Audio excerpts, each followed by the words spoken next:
Hi, எல்லாருக்கும் வணக்கம். உங்களுக்கு காப்பர் டீ இன்சர்ட் பண்ணும்போது எல்லாருக்குமே சொல்லி கொடுத்திருப்பாங்க எப்படி த்ரெட் ஃபீல் பண்ணணும் அப்படின்னு சொல்லிட்டு. நீங்க யூஸ்வலா அந்த த்ரெட் ஃபீல் பண்ணிட்டு வருவீங்க. சம்டைம்ஸ் என்ன ஆகும்னா இந்த த்ரெட் ஃபீல் பண்ண முடியாம இருக்கும்.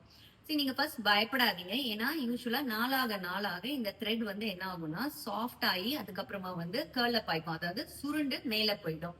சம்டைம்ஸ் என்ன ஆகும்னா இது அந்த கர்ப்பப்பை வாய்க்குள்ளேயே போயிடும். ஸோ அந்த காப்பர் டீ நார்மல் பொசிஷன்ல தான் இருக்கும். ஆனா உங்களால த்ரெட் ஃபீல் பண்ண முடியாது.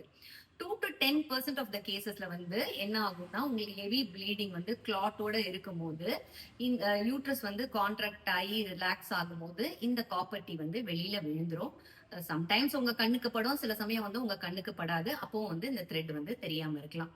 ரொம்ப ரேர் கேசஸ்ல இந்த காப்பர் டீ உடைஞ்சு போறதுக்கு வாய்ப்பு இருக்கு.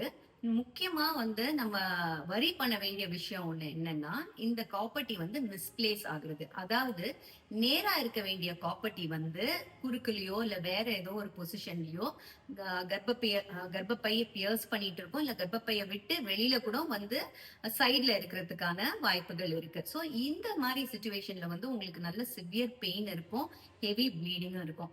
சோ உங்களுக்கு ஜென்ரலாவே உங்களுக்கு காப்பர் டீ த்ரெட் ஃபீல் பண்ண முடியல, பெயின் இருக்கு, ஹெவி ப்ளீடிங் இருக்குன்னா இமீடியட்டா ஒரு அல்ட்ராசவுண்ட் ஸ்கேன் பண்ணி பாக்குறது பெட்டரா.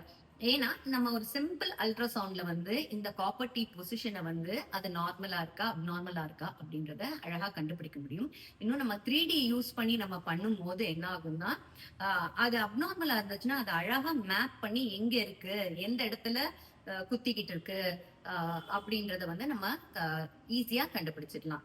தேங்க்யூ.